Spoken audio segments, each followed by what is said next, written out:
Howdy, this is Hudson Hank. Y'all probably were wondering if you were ever going to get the chance to feast your famished eyes upon this bourbon butter glazed babka again.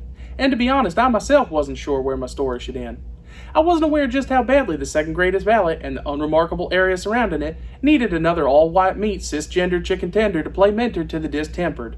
I understand a pandemic, social revolution, and shutdown are currently underway, and folks are even more scared today than they were during Y2K. Which is okay because unlike Chicken King Gustavo Fring, I believe fear to be an effective motivator. Now Miracle Max Old Hank is not, but I still would like to give solving this a shot.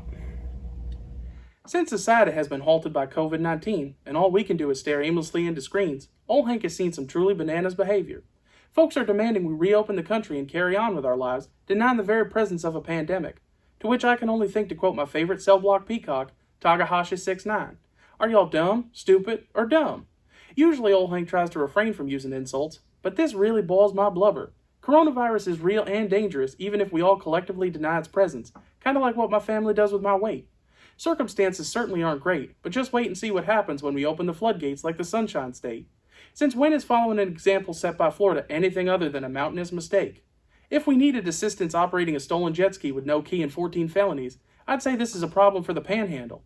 But this here is a pandemic, Jack, so y'all can keep your humidity, vitamin C, and Social Security in that Suboxone swamp you call a state. All this nonsense makes Old Hank irate.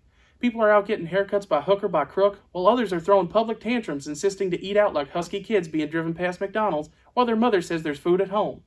I'm living fucking proof no one actually needs a haircut, and if you think Old Hank isn't taking this shit deadly serious, I haven't hit a drive-thru since March 2, so that should tell you what I'm willing to do. As if Uncle Sam didn't already have his hands full, there's also a social revolution going on outside. Major changes are about to take place, and that can be stressful and scary to some. But the answer to being scared is not to stand in the way of progress.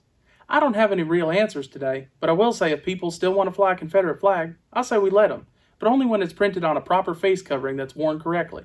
Consider Old Hank a Muslim man, because I am no longer a fan of seeing nostrils in public. For the life of me, I just can't see why wearing a mask is that hard a task. I don't mean to bash, but if one more of my cigarette-smoking friends tells me they are worried about their oxygen level while wearing a mask, I'll really take them to task. A smoker being infatuated with oxygen saturation is as laughable as Old Hank being afraid to exercise out of fear it'll cause my blood pressure to spike. Those ships have sailed, the mast failed, and the crew has already bailed. So as far as I'm concerned, you can continue to bitch, and I might continue to listen, but only as long as your lips are nestled snugly inside an N95. It has occurred to Old Hank that most of our country has been social distancing themselves from reality for some time. Only difference is now everyone's choices directly impact those that come near, so we can no longer allow ignorance and stupidity to run free. This summer, don't allow stupidity to win.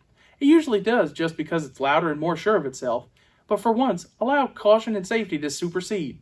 Only then can we collectively get back to being stupid next summer, running around in tube socks, no sunblock with unregistered Glocks on TikTok. I understand feeling fucked out of an entire year and being pissed at the shit sandwich circumstance served us. I spent my entire Independence Day watching Guy Fieri fly through Flavortown in the 67 Supersport, powered by milkshakes and overflowing diner plates, while I can't so much as leave my house for a McDouble without getting in trouble.